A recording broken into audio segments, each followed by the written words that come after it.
The alien palace was filled with whispers. The council gathered in their grand hall, speaking in low tones and sharing cruel smiles. At the center of their talk was Princess Myra. She was tall, graceful, and carried herself with quiet dignity, but her heart was heavy. For years, the council had looked down on her. They called her the childless princess, as if that alone decided her worth. In their culture, rulers were judged by their ability to continue the royal line. Myra had no children, and because of this, she was treated as a failure. She had studied science, politics, and art. She had helped solve problems between worlds. None of that mattered. To the council, she was simply someone who had not given an heir. The alien council grew tired of her presence. They did not want her voice in their decisions, but removing her directly would look dishonorable. So, they formed a plan. One of the older nobles suggested sending her away to a distant planet. His voice carried mockery as he explained. "Send her to Earth," he said, with a cruel smile. "Give her to a human. Let her live in shame among simple creatures. We will call it a gift, but we all know it is a joke." Laughter spread through the council. Some tried to hide it, but most enjoyed the idea. They believed the humans were weak, unimportant, and not worth respect.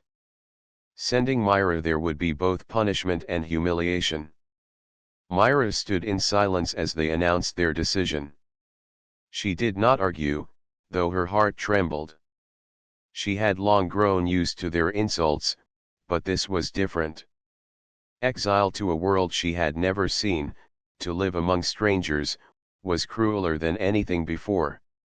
Yet she lifted her head with calm pride. If they wished to laugh, she would not give them the pleasure of seeing her cry. A ship was prepared the next day. It was not grand, only large enough to carry her and the few things they allowed her to take. When she stepped aboard, the council watched with amusement. They whispered among themselves, expecting that she would soon send messages of sorrow, begging to return. The journey across space was long, and Myra sat quietly, looking out at the stars. She had been raised among bright cities of shining towers, among halls filled with voices of command and tradition. Now, all of that seemed far away. She thought of her title, of the word they tied to her name, childless. Was that truly all she was? The question echoed in her mind until the ship finally entered orbit around Earth. Through the window, she saw the planet below. Blue oceans stretched across its surface, green lands rose like patterns, and white clouds moved gently. It was not like her home, but something about it seemed alive and fresh. The ship guided her down toward a small town where a human had been chosen to receive her.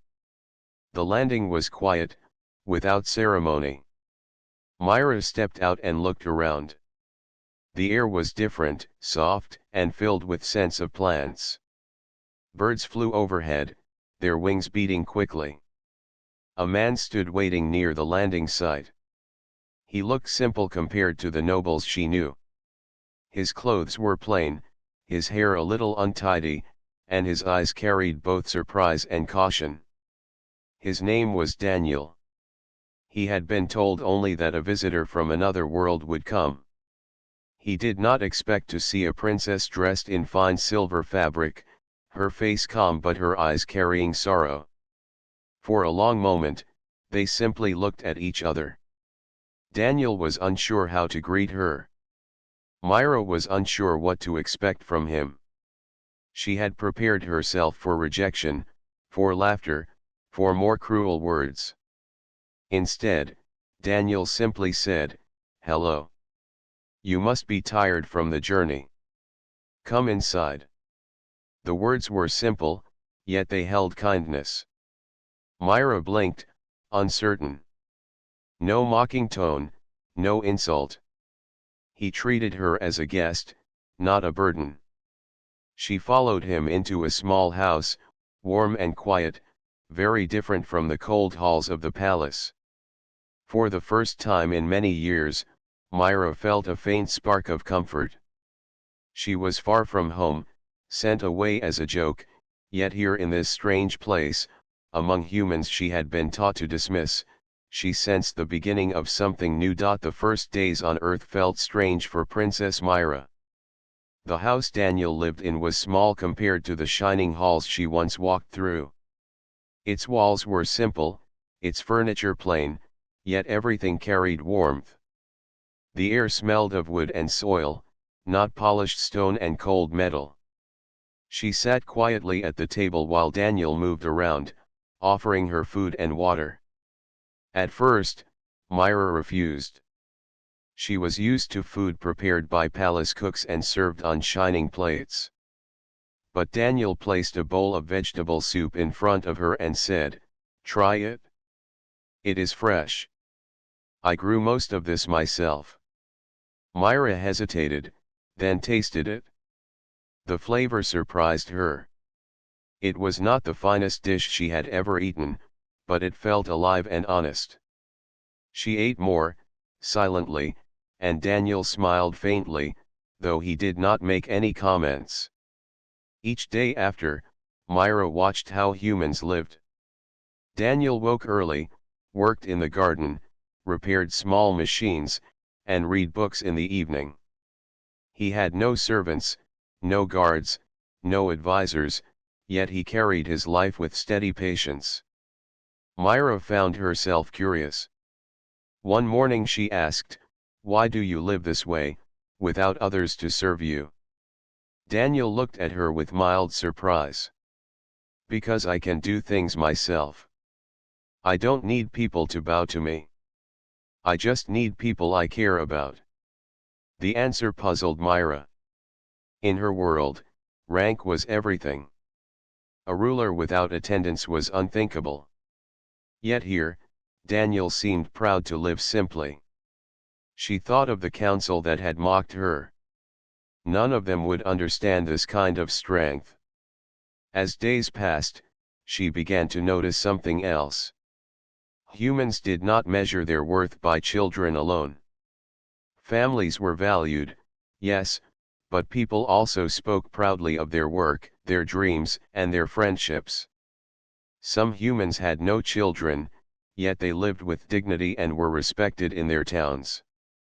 Myra sat outside one evening, watching the sky change colors as the sun set. She spoke softly, almost to herself. "In my world, I was told I was nothing because I have no heir. But here, I see people who are valued for more than that." Daniel, sitting nearby, nodded. Life is not just about children. It is about what you build, what you share, and how you live. You are more than what others say about you. The words touched her deeply. She looked at him, trying to see if he truly meant them. His eyes were calm, steady, and without judgment. For the first time in many years, she felt as if someone saw her for who she was, not for what she lacked. Meanwhile, far above Earth, alien envoys kept watch. They sent quiet reports back to the council, mocking Myra. She eats human food, she sits in human houses. The joke is working, they laughed among themselves. But they did not see what was really happening. Myra was changing. The more time she spent among humans, the stronger she felt. One afternoon, Daniel showed her how to plant seeds in the soil. At first, her hands were stiff, unused to such simple work. But as she pressed the seeds into the earth, she felt a strange satisfaction. Weeks later, when green shoots rose from the ground, she stood in wonder. She had grown something with her own hands, not through command, but through care and patience. "You see," Daniel said, smiling, "things grow when you give them time and attention. Not everything is about control. Sometimes it is about trust." Myra looked at the young plants and felt a quiet lesson settle in her heart. In the palace, she had been told again and again that she had failed. Here, no one called her a failure. Instead, she was learning how life could be different. At night, when she lay awake, she thought about the council. They had sent her away as a joke, expecting her to sink into shame. Yet here on earth, she was beginning to find strength in a way they could never understand. And though she did not know it yet, the more she embraced the human way, the more dangerous she would become to the council that had cast her aside. The days on earth slowly turned into weeks, and Myra's life began to change in ways she had never expected. She had arrived with a heavy heart, carrying the weight of shame placed upon her by her own people. Now, surrounded by the calm rhythm of human life, she felt her spirit slowly grow lighter. Daniel did not treat her as a princess. He treated her as a person. When he worked in the garden, he invited her to join. When something in the house broke, he asked her to hold tools while he repaired it. When he read books, he sometimes shared passages with her, explaining human stories and history. Each moment was simple, yet each one drew Myra closer to a life she had never known. One morning, Myra noticed Daniel trying to fix an old machine that pumped water. The device rattled and refused to work. Daniel wiped sweat from his forehead and sighed. Myra stepped forward. "May I try?" she asked. Daniel raised an eyebrow but handed her the tool. Myra knelt beside the machine, her long fingers moving carefully. She remembered the engineering lessons she had once studied in secret back in the palace, lessons ignored by the council who believed her mind was worthless compared to her womb. She tightened one part, adjusted another, and after a moment, the machine gave a soft hum. Water began to flow again. Daniel looked at her in surprise. "You know how to do this?" A small smile touched Myra's lips. "I studied many things. My people never cared." Daniel gave a short laugh. "Then they were fools. Knowledge is never wasted." Those words warmed her heart. For so long, her abilities had been dismissed, but here, they were seen. She found herself looking at Daniel differently after that. His respect was not based on her title but on who she truly was. Their bond grew stronger through small acts. Myra began helping with meals, carefully slicing vegetables and learning how to cook human food. She was clumsy at first, but Daniel encouraged her with patience. Sometimes they walked along the fields together, Myra asking questions about the stars as seen from Earth. Daniel answered what he could, and when he did not know, he admitted it openly. That honesty impressed her. In return, Myra shared stories of her home world. She spoke of crystal towers that glowed at night, of rivers that carried silver light, and of the vast halls where the council sat in judgment. Daniel listened with wide eyes, never mocking, never doubting. He asked questions about her people's culture, not with scorn, but with curiosity. One evening, as they sat by the small fire in his yard, Daniel said, "You speak of your world, but I hear only pain in your voice. Do you ever miss it?" Myra looked into the fire. "I miss what it could have been. I do not miss what it is. They never saw me. To them, I was only the princess who failed to give them what they wanted. Here, I feel different." Daniel was silent for a moment, then said softly, "Here, you are not a failure. You are simply Myra." The words struck her deeply. She lowered her gaze, feeling emotions she could not name. For the first time in her life, she was not being judged, not being measured, only accepted. But far away, The alien envoys who kept watch were no longer laughing as loudly. They had expected Myra to sink into despair, not to thrive. Their reports back to the council began to sound uncertain. "She is not broken," one envoy admitted. "She is adapting." The council dismissed these warnings, still certain the joke was working. Yet cracks were forming in their belief. They did not understand that humans, though simple in the eyes of the council, carried a strength that no noble arrogance could measure. As weeks passed, Myra began to feel less like an exile and more like someone who belonged. The bond between her and Daniel grew stronger with every shared task and every quiet word. She had been sent to Earth as a punishment, but what she found instead was something far more valuable: respect, friendship, and perhaps something even deeper. And though neither of them spoke it yet, both Myra and Daniel sensed that their meeting was not the end of her story, but the beginning of something greater. Life on Earth had given Myra peace she had never known. Each day with Daniel added to her strength, and the shadow of shame slowly faded from her heart. She no longer thought of herself as the childless princess, but as Myra, a person with worth. Yet far away, in the high halls of her people, the council grew restless. Reports from the envoys continued to arrive. They had expected Myra to beg for return, to send messages of sorrow and regret.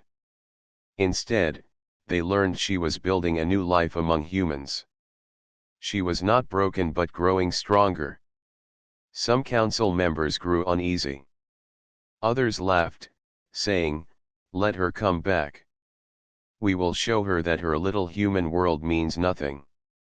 At last, a formal summons was sent.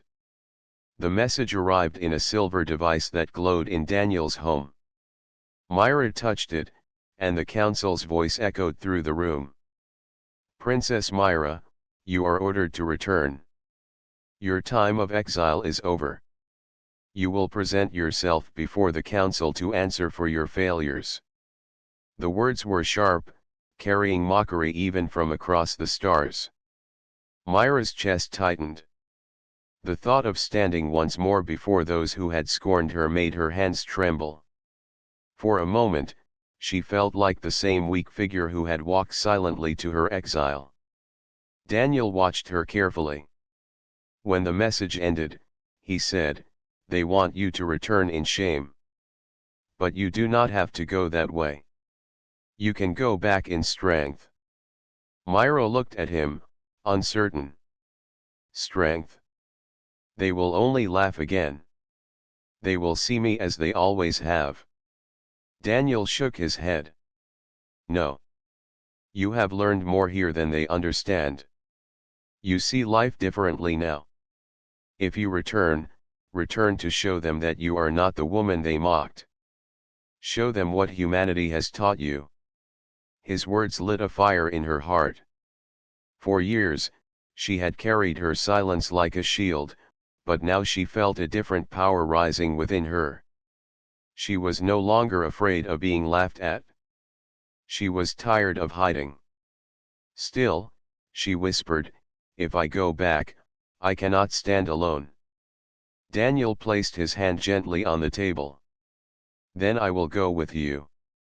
Let them see that humans are not what they think. Let them see what we are together." The thought surprised her. Bringing a human before the council was unthinkable. The nobles would call it an insult. Yet as she looked at Daniel, she felt courage rise. Alone, she might falter. With him beside her, she would not. That night, Myra walked outside and looked at the stars. She thought of the silver towers of her world, the council's cold faces, and the endless laughter they had thrown at her. Then she thought of Daniel, of the garden they had planted, of the water machine they had repaired, of the quiet evenings by the fire.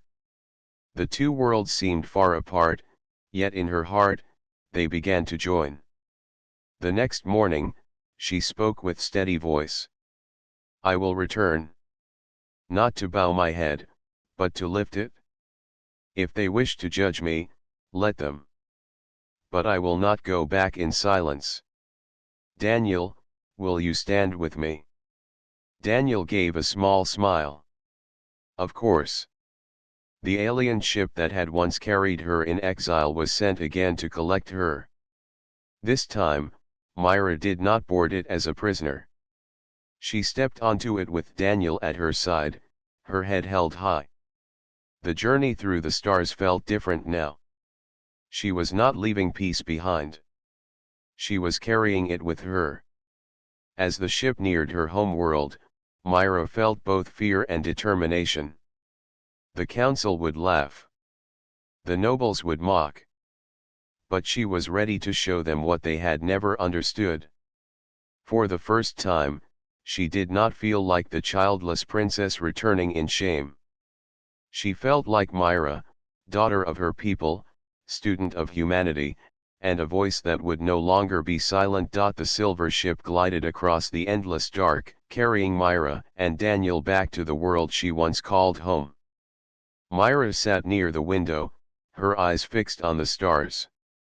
Once, she had looked at those same stars with sadness, believing they were witnesses to her shame. Now she looked at them differently. They seemed like silent watchers of her strength. Daniel sat beside her, calm as always. He had no grand clothes or symbols of power. His jacket was plain, his hands rough from work, yet his presence gave Myra more courage than any army could. She thought of the council's faces, waiting for her. They expected her to return in silence. Instead, she would return with a human at her side. When the ship entered orbit around Myra's home world, her heart quickened. The familiar glow of crystal towers stretched across the surface. The palace dome shone brightly, as if untouched by time. She remembered walking through its halls with her head bowed, the sound of laughter behind her. Now, as the ship descended, she promised herself she would not bow again. The landing field was crowded. Nobles, guards, and common citizens gathered to see the return of the princess they had mocked. The council had announced her arrival as entertainment. Many expected to see a broken woman step out in shame. Instead, they gasped as Myra walked down the ramp with steady steps, her silver dress shining under the light. Beside her walked Daniel, plain and human, but with quiet strength in his stride. Whispers spread quickly through the crowd. Some laughed openly. Others frowned in confusion. A few looked uncertain, as if they sensed something had changed. Inside the grand hall, the council waited. Their seats were high, their robes heavy with jewels, their faces cold and proud. When Myra entered, the room filled with murmurs. The sight of a human standing beside her stirred anger and amusement in equal measure. One of the oldest council members raised his voice. "Princess Myra, you return at last. We expected sorrow, yet you arrive with this creature.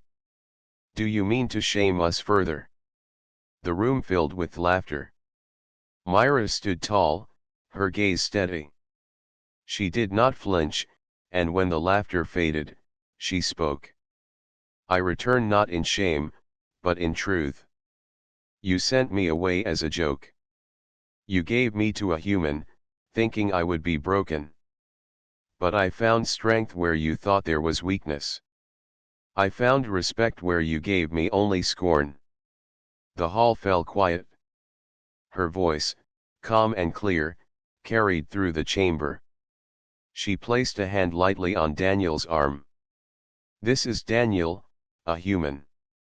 You call his kind simple, yet he has shown me more wisdom than I ever found in this hall.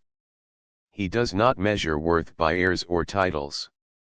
He measures it by what one does, by loyalty, by courage, by kindness. And through him, I learned that I am more than the name you forced upon me." Some nobles shifted uncomfortably in their seats. Others whispered angrily. But the council leader leaned forward with a smirk. Do you expect us to believe a human has value equal to ours?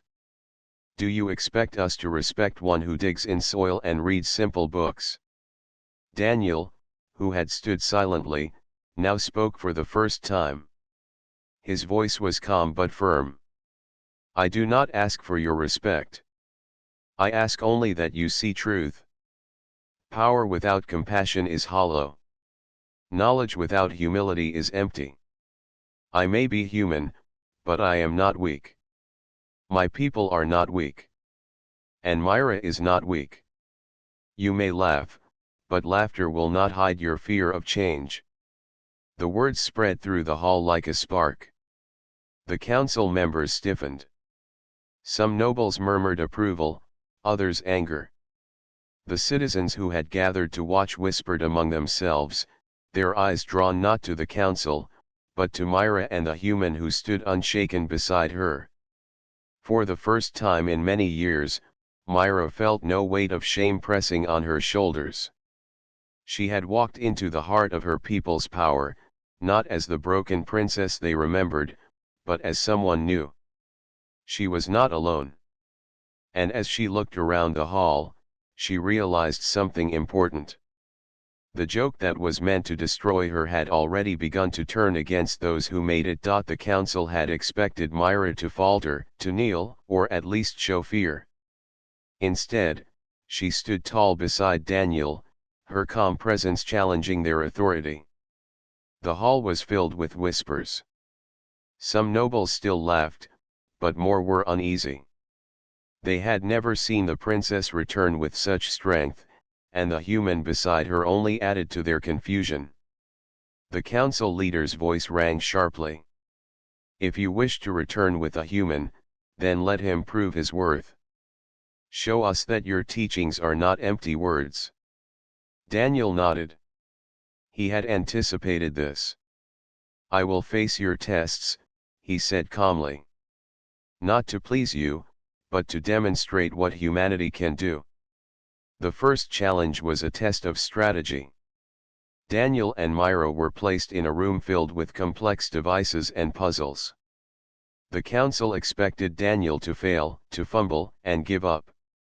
Yet he observed carefully, listening to Myra's quiet suggestions. Together, they solved the puzzles quickly.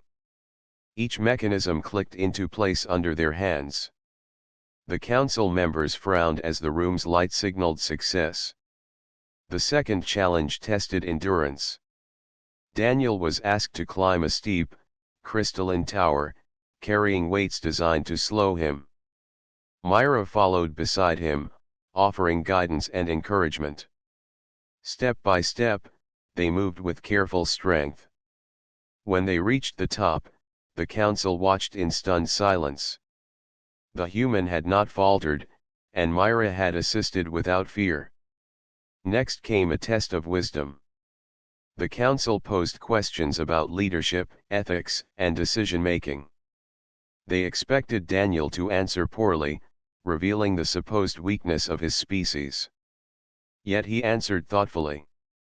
He spoke of honesty, fairness, and courage. He admitted when he did not know, and suggested practical ways to solve problems.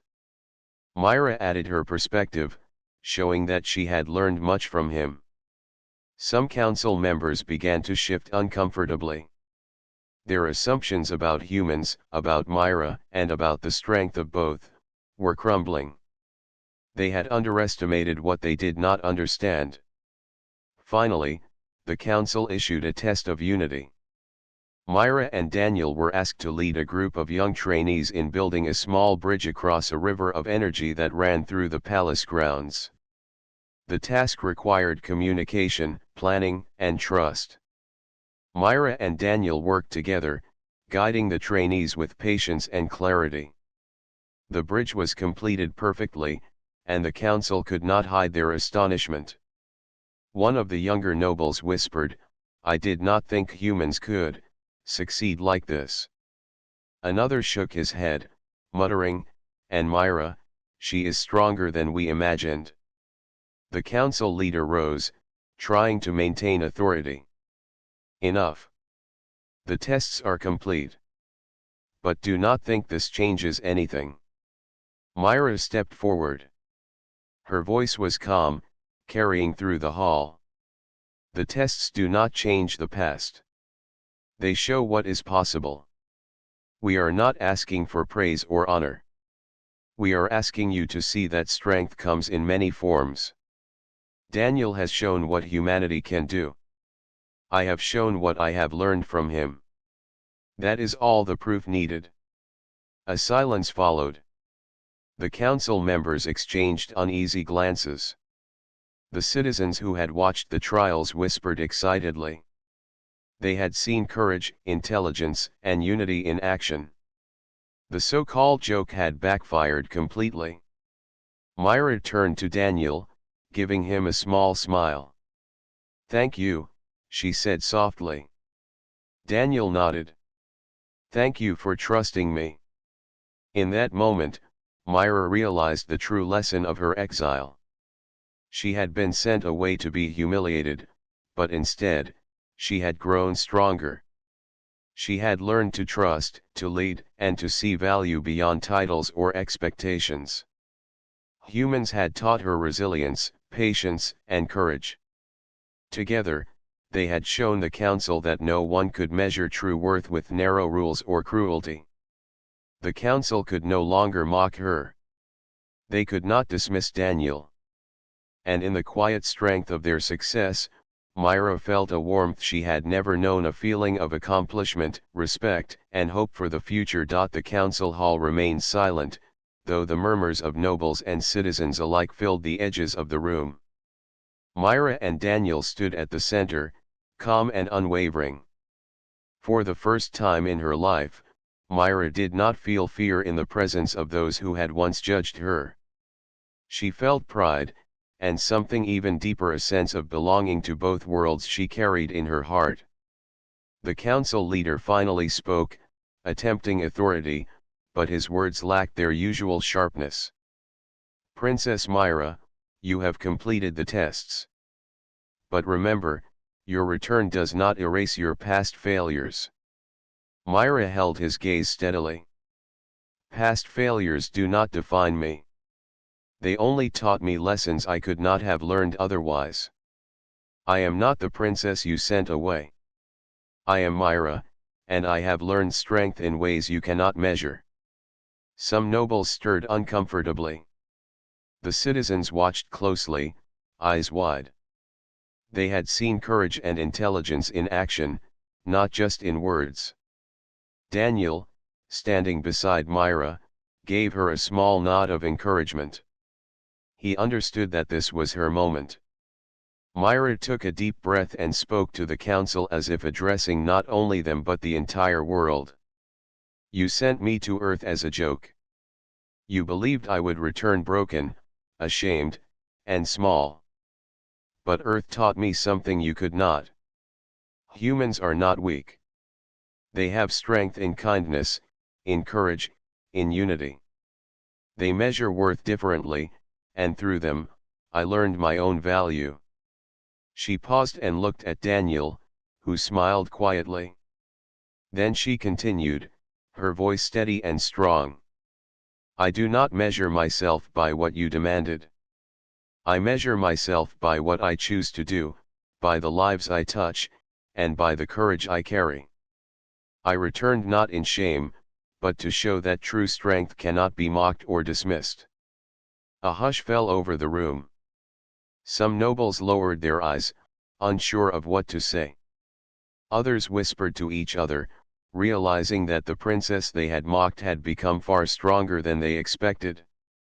Even the council leader's expression faltered, his authority shaken by words he could not silence. Daniel stepped forward. "I am human," he said simply, "and I stand here beside Myra not to challenge you, but to show that we can be allies, not enemies. Strength comes in many forms, and together, we can achieve more than pride or fear alone." The words carried power. Citizens in the hall murmured approval. Some of the younger nobles nodded, while older ones struggled to maintain control. Myra's presence, combined with Daniel's calm authority, made the council realize that they had underestimated both the princess and the human species. Myra turned to the citizens and smiled. "I will not stay hidden.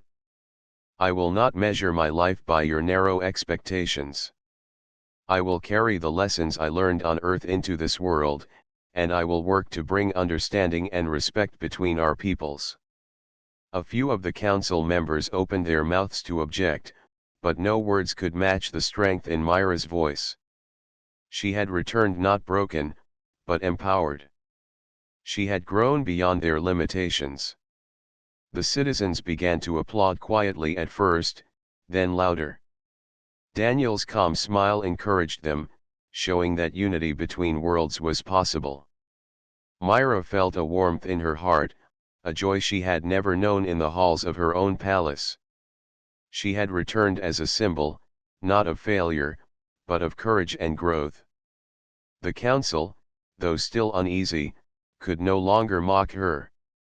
Myra had faced their tests, their expectations, and their ridicule.